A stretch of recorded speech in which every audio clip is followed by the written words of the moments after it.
जब एक बच्चा पैदा होता है वो बिल्कुल तरोताज़ा होता है, ना आंखें कमज़ोर होती हैं, ना कान कम सुनाई लेते हैं, जिस्म जान पूरी तरह काम कर रहा है। 5-6 साल की उम्र में आप उसे कहें कि मेरी बात सुनो और वो भागा चला आएगा।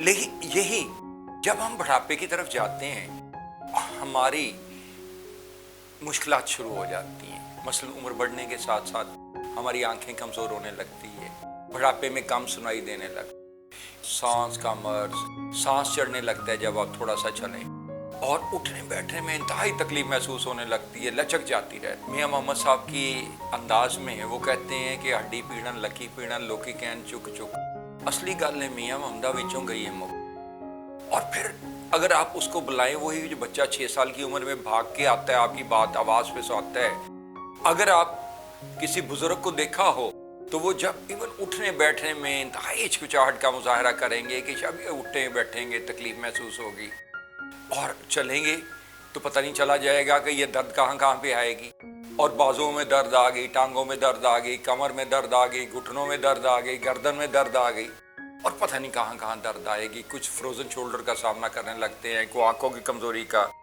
ये सारा क्यों अमल शुरू होता?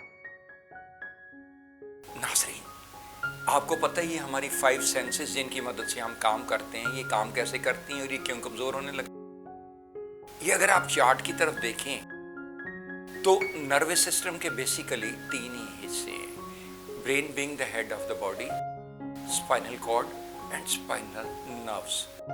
रिफ्लेक्सेस जितनी की हैं, ये 5 हिस्से जो है हमारी, ये नर्वस सिस्टम के थ्रू काम करते हैं। नर्वस सिस्टम के दिमाग मैसेजेस पास करता है, रिसीव करता है, सेंसेस को कंट्रोल करता है थ्रू स्पाइनल कॉर्ड। ब्रेन के बाद स्पाइनल कॉर्ड मेन हिस्सा है, जैसा कि आप चार्ट पे देख रही हैं। आइज को भी यहाँ से नर्व्स जा रही हैं, चेहरे पे भी नर्व्स आ रही हैं, आंखों को भी जा रही हैं जहाँ से नजर आता है, बाजुओं को भी जा रही हैं, टांगों को भी जा रही हैं, और other organs as well of course. और जब इनमें प्रॉब्लम क्यों आता है, लेट्स सी, मुझे एक जरा बात बताइएगा। जब बच्चे किसी की नज़र कमज़ोर होने लगती है या बड़े की नज़र कमज़ोर होने लगती है, आप जाते हैं आई स्पेशलिस्ट के पास, वो नज़र टेस्ट करता है, वो कहते हैं ये चश्मा चढ़ा दो, इसमें हम इतने 1.5 या 1.2 या कोई इनमें लगा देते हैं ताकि आपकी नज़र मज़ीद तेज़ हो जाए। लेकिन वो बचपन में कैसे 6/6 होती है और ये सेंसेस क्यों कम काम करने लगती हैं, ये क्यों प्रॉब्लम आने लगती? नेक्स्ट टाइम जाते हैं और मज़ीद नज़र कम आता है तो वो कहता है और ज़रा इसकी नज़र की मज़ीद वीक हो गई है, नज़र की ऐनक का हम बढ़ा लेते हैं लेंस। अब थोड़ा सा आपको समझने की ज़रूरत है कि ये रिफ्लेक्सेस हमारी क्यों वीक होती हैं और इनमें रिफ्लेक्सेस काम कैसे करती हैं। पहले जब तक नहीं आप समझेंगे उस वक्त बात समझ में नहीं आएगी। ये आंखों में रिफ्लेक्सेस जैसा कि आप चार्ट पे देख रहे हैं, ये C1 C2 के एरिया से जाता है। सारा कुछ तो हमारा निज़ाम ऑक्सीजनेटेड ब्लड पे मुश्तमिल है ना। जैसे अगर किसी की डेथ भी हो जाए तो ब्लड तो वो जिस्म में मौजूद होता है, लेकिन वो ऑक्सीजन जो हर लम्हे हम सांस लेते हैं और दिल की धड़कने के साथ वो मिक्स होती है लंग्स में और पूरे दिल के स्ट्रोक के साथ पूरी हेड टू टो जाती है, वो जाना रुक जाती है जब किसी की डेथ होती है। तो जब हम एज में बढ़ते हैं तो ये रिफ्लेक्सेस वीक होना शुरू हो जाती। क्यों? जैसे मैंने कहा कि आंख से कहां पे जा रही हैं रिफ्लेक्सेस?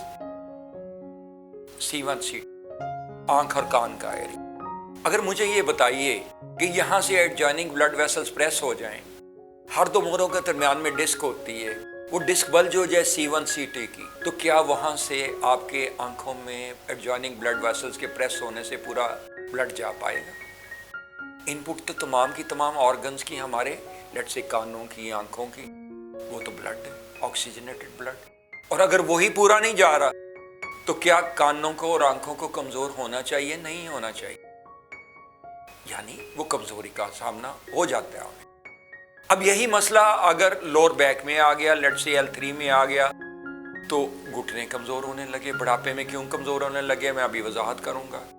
चौथे मोरे से आया तो कमर में दर्द आ लगी, हु हा हाय, उठने बैठने में तकलीफ महसूस होने लगी। और 5वें मोरे से आया तो टांगे हमारी शैल होने लगी। बचपन में भागते भागते मुझे याद है कि मैं 26 मील मैराथन करता था, लेकिन जब बुढ़ापे में आया हूं तो वो टांगे उतना किसी का भी साथ नहीं देती जितनी जवानी में देती हैं या नौजवानी में देती हैं। اس کے سمجھنے کی تھوڑا سا ضرورت ہے. پلیز ذرا be with me to understand it. ہماری اسپائنل کارڈ جہاں سے تمام تر reflexes as you can see on the chart جاتی ہیں، یہ ہڈیاں کے درمیان میں، ہر دو کے درمیان میں ڈسک ہے جو ہمارے شاک ابزاربر ہیں، جو لچک ہے، جو فلوئڈ پہ مشتمل ہے، ایک شیٹ میں لپٹی ہوئی.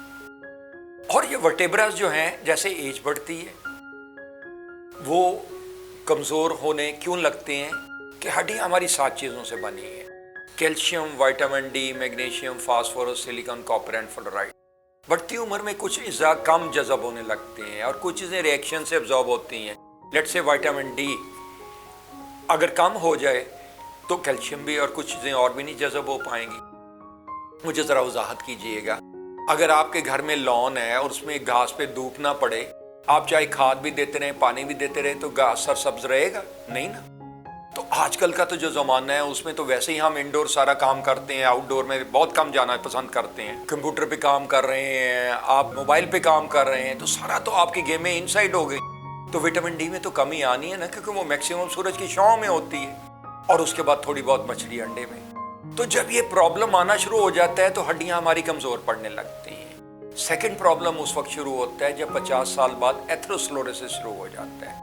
ہماری نبض اکڑاؤ کا سامنا کرنے پڑتی ہے، لچک جاتی رہتی ہے، خون کی نالیوں میں اندر اور باہر سویلنگ آنا شروع ہو جاتی ہے جس سے خون کا پیسج کم ہوتا ہے، ان کا کھنچاؤ بڑھ جاتا ہے، ہڈی کمزور ہو چکی ہوتی. جب یہ کھنچاؤ پیدا کرتے ہیں تو پھر ڈسک بلج ہو جاتی ہے اور وہ ایڈجوائننگ بلڈ ویسلز کے کمپریس ہونے سے، تھیکل سیک کے کمپریس ہونے سے دماغ پوری طرح کنٹرول نہیں کرتا اور ہماری پانچوں کے پانچوں حصے کمزوری کا سامنا کرنے پڑتی ہیں. آنکھیں کمزور، کان کمزور، سائنس کا پرابلم ہو گیا، کندھے کمزور، بازو میں وہ طاقت نہیں رہی جو نوجوانی میں تھی، ٹانگیں کمزور، گھٹنے کمزور، پاؤں رکھتے کہیں ہیں پڑتا کہیں ہے کہ وہ بیلنس ہی برقرار نہیں رہتا.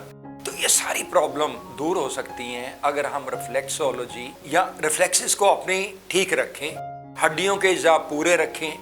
کائروپریکٹر سے ہر مہینے، جیسا کہ باہر کی دنیا میں کرایا جاتا ہے، جہاں لائف ایکسپیکٹنسی ہماری مقابلے وہاں 87 تک پہنچ چکی، ایوریج لائف ایکسپیکٹنسی، اس طرح آپ کائروپریکٹر سے ہر مہینے، جیسے وہ لوگ کراتے ہیں ہر مہینے، کائروپریکٹر سے ایڈجسٹمنٹ کرائیں. کیونکہ جیسے گاڑی کی لائف بڑھانے کے لیے آپ کو ٹیوننگ کی ضرورت ہے گاڑی کی، اسی طرح جسم کی لائف بڑھانے کے لیے اور ریفلیکسز کی لائف بڑھانے کے لیے، پانچوں حصوں کی لائف بڑھانے کے لیے آپ کو کائروپریکٹر کی ایڈجسٹمنٹ کی ضرورت ہے. یعنی اپنی گاڑی جو جسم کی گاڑی ہے اس کی ٹیوننگ کی ضرورت ہے، جو اس میں فلکچویشن آ جائے گی، مس الائنمنٹ آ جائے گی، ڈسک بلجز آ جائیں گی، ڈسک سلپ آ جائے گی، ان کی ایڈجسٹمنٹ ضروری ہے. تو ناظرین، میرا مقصد اس ویڈیو کو بتانے کا یہ تھا کہ آپ سمجھ سکیں ہماری حصیں کیوں کمزور ہوتی ہیں، اور اگر ہمیں اس ڈیڈ لائن کی طرف صحت مند انداز میں بڑھنا ہے جو ہمارے لیے مقرر کی گئی ہے، تو اس میں ہماری ریفلیکسز بھی ٹھیک رہ سکتی ہیں، جسم بھی ٹھیک رہ سکتا ہے، بغیر دکھ درد تکلیف کے، بغیر آنکھوں کے کمزور ہوئے، بغیر جسمانی کمزوری کے ہم اس ڈیڈ لائن کی طرف بڑھ سکتے ہیں، provided we take care of our reflexes. اپنی اسپائنل کارڈ کا خیال رکھیں، اپنی بھی مائلیج کی جو آپ رن کر رہے ہیں، روزانہ چل رہے ہیں، اس کی بھی ایڈجسٹمنٹ کرا لیں کائروپریکٹر سے. باہر کی دنیا میں یہی روٹین ہے. جاوید مرزا کو اجازت دیجیے. اللہ تعالیٰ آپ کو ہمیشہ صحت مند رکھے. اللہ حافظ.